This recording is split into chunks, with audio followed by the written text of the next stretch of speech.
While my husband was chatting with his friend at the dining table, his friend suddenly spoke in Italian. You married Lyra to write a pardon letter for River. You've been showing more concern toward Lyra, but you're still lying to her and saying that the contraceptives are antidepressants. Don't you think Lyra will break down if she learns the truth? My husband wore a complicated expression as he chuckled bitterly and said, why let a child be born if I don't want it? As for Lyra, so long as she doesn't interfere with River's happiness, I'll keep my promise and protect her for life. No one knew that I had already learned Italian to keep up with my husband. I stood in the living room with fresh hickeys on my neck. In my hand, I held the antidepressants and felt a chill run down my spine. So, my husband's love for me had been fake? My salvation had actually been a meticulously planned lie? In that case, I would help them fulfill their wishes. I no longer hesitated and took the contraceptives. It was far more bitter than any other time I took them. Meanwhile, those two men continued talking. Mark Green, my husband's friend, felt the knowledge of this weighing heavily on his conscience. Let's set aside the fact that you gave her contraceptives for now and talk about River jumping in the river 3 years ago to take her own life. Lyra's mother did her best to save her, but she thrashed around and stepped on Lyra's mother until she drowned. Dale, anyone who saw that video knows she did it on purpose. It's only logical for Lyra to sue her. But you became Lyra's legal guardian so that River wouldn't go to jail. You even signed the pardon letter behind Lyra's back. Yeah, River is fine, but Lyra has severe depression. She keeps blaming herself. If she discovers the truth one day, she'll lose her mind. Dale Quinn, my husband, looked irritated, but he remained cold and firmly said, River didn't do it on purpose. She was drowning, and she did all those things subconsciously. She regrets that Lyra's mother died because of her too. I also kept that pardon letter well hidden. Lyra will never know the truth. Besides, I treat her well, and I'll make it up to her for the rest of her life by giving her a home. She'll forget about her pain and get better. Mark sighed. Calm down. I just pity Lyra. You showed up during her darkest hour, and she began to love you, but the one you truly love is River. Forget it. I hope that you can continue hiding this and you won't regret it. Dale drank his wine and firmly said, I won't. Those two words made me lose my composure. I fled from the house that I had treated as my sanctuary like a loser. New Year's Eve was going to arrive in 2 days, and a celebratory air filled the streets. This morning, Dale made love to me. During the throes of passion, he kept saying that he loved me. However, his declaration had turned into the sharpest blade. It stabbed me in my heart and left me bleeding all over. I ran to the park and slumped down. Tears spilled from my eyes. The memories I had pushed to the back of my mind resurfaced just as I became disillusioned with love. The day I was engaged to my ex, Lucius Lane, River could not accept it because she loved Lucius. She left behind a will and jumped into the river. She was actually a good swimmer. Even so, my mother still jumped into the river to save her, although she was my father's illegitimate daughter. Many people took videos of it, and I saw my mother pull River up. However, River pushed down on my mother's shoulders and stepped on her head to drive her into the water. Just like that, my mother drowned. When I rushed over, River was wailing at me. I was just incredibly upset and afraid. Don't blame me, River. When Mom saved me, she wanted me to keep living. I broke down and demanded why she made my mother drown, even though she knew how to swim. She just kept crying and saying that she did not do it on purpose. Nevertheless, I sued her for premeditated murder. Then, Lucius cancelled his engagement with me to marry her. Lucius said,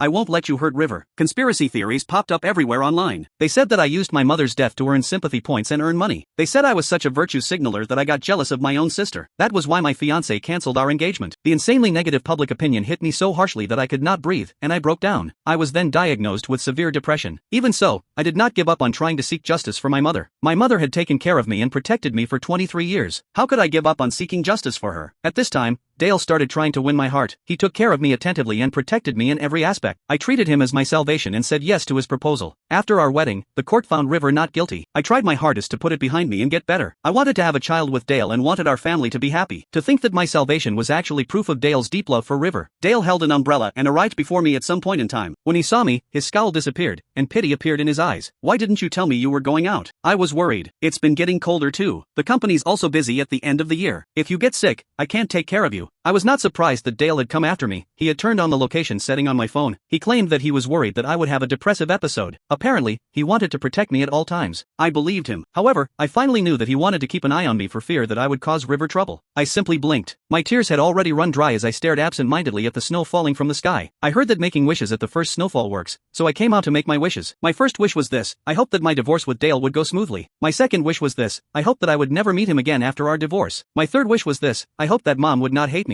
I hoped that she would not hate me for falling in love with the accomplice who protected her murderer and even wanting to give birth to his children. Dale put his coat over my shoulders and flicked my nose affectionately. You should have worn more layers, then. Look at your hands. They're so cold. What wishes did you make? I numbly watched him continue with his loving act. About us and my mom. Dale froze and gave me a meaningful look. River's your half-sister. She's your family, no matter what. She's sad that your mother died too, and you only have each other left for family. It's been 3 years. Why don't you? I knew what he was implying. I know. I won't kick up a fuss anymore. I had already sued her, and she had not been punished for it. Back then, I never made an appeal. Besides, even if I revoked the pardon letter, things would not change. Dale appeared relieved. His expression did not change, save for the slight curl of his lips. Even so, he still seemed to be in a much better mood. I'm glad that you've put this behind you, honey. It's a new year and a new beginning. Let's spend the rest of our lives together. We'll definitely be happy. I just listened to him quietly. Soon after, Dale brought me home. Mark had already left, and Dale said that he was going to work in his study. I sat in a daze. Countless emotions wreaked havoc in me until I printed out the divorce papers. I signed them without hesitation and went straight to the study. But I found that the door was only partially shut, and there was no one inside. This was my first time entering Dale's study, and it was clean and tidy. On the desk was River's photo. Next to one of the table legs was a piece of paper filled with her name. Every stroke was filled with a boy's love. I thought that I could calmly accept the truth of being betrayed. However, I could not. It felt as if my heart was being squeezed tightly, and it hurt so much that I was suffocating. There was a beautiful gift box on the table. In it was an equally beautiful sapphire necklace. It was the type that was priceless and could not be bought even with money. I loved sapphires for their reserved and regal beauty. Yet, Dale would always give me gold accessories. He would say, preserving the value of accessories is more important. Besides, you're beautiful. No matter what you wear, you still look like a noble. I believed his sweet words. Back in the present, I took out the sapphire necklace from the jewelry box. It was beautiful. The sapphire was about the size of a quail egg. Tiny crystals were added beside it as decoration. As it swayed, the gemstones shone brilliantly. I saw a water droplet carved behind the necklace. Water. River. My breath stilled as my heart shattered, but I finally came to a full realization. Tears spilled from my eyes as I laughed. In the end, as I endured the soul-crushing pain, I fled from the loving cage Dale had built for me. I had had enough. It was time for me to leave. I contacted a fake death company and had everything prepared. All I needed to do was wait for the police to find the pardon letter Dale had hidden from me for 3 years. Dale did not return that night. When he came back the next day, he smiled and said to me, "Lyra, River's celebrating her birthday tomorrow. It'll also be New Year's Eve. Let's celebrate together. I've already invited River over for dinner on your behalf. You've been estranged for a long time, and it's time to resolve that conflict. Do it for me, please." I looked at Dale. He was cajoling me so meekly, and his eyes were filled with love and sincerity. For some reason, I suddenly remembered those dark days. He would look at me like that as well and take away the knife from my hands to stop me from killing myself. Okay, I'll go. Since he wanted it, I would fulfill his wish. I would do it to return his favor of saving me when I had my depressive episodes. New Year's Eve arrived, and Dale booked a restaurant. There, River walked over in a white dress. Without any hesitation, Dale let go of my hand and went up to her. "Happy birthday, River. This is my gift to you." I took a look at it. It was that same box and that same sapphire necklace. Of course, it was for her. As if he had just realized that I was around, Dale smiled awkwardly and added, "I prepared it with your sister." River raised her eyebrows in amusement. "Thank you. I love it." When Dale went off to order our food, her smile instantly faded, and she approached me. "It hasn't been easy for you to still remember your pitiful sister, has it, Mrs. Quinn? But your husband's just a backup I didn't want. I'm sure you knew that, didn't you?" I gave her a sidelong look and sat down. "Is that all you're trying to do? Boast about that?" River was stunned when she saw that I was not sad, but she immediately broke into a malicious grin. "Of course not. Since you've given me a present, I'll give you one too." She took out a green agate bracelet and threw it in front of me like she was throwing away trash. I was shocked when I saw it. That was the bracelet I had put into my mother's urn. Why was it with River? I grabbed her arm. "How did you get that bracelet? Answer me." River gave me a provocative smile. "I dug it out from that witch's ashes, duh. Look at me. I'm so nice. I even remembered to give it to you. Lyra, if your mother hadn't refused to file for a divorce, my mother wouldn't have died from depression in the hospital. It's all your mother's fault. She deserved to die. Even though she's dead, she's not worthy of having her grave visited. So, I desecrated her grave and threw her ashes into the drain. It's what she deserves." Rage engulfed me, and my eyes became bloodshot as I grabbed her neck. "I knew it. You really did kill my mother on purpose, River. I'll kill you."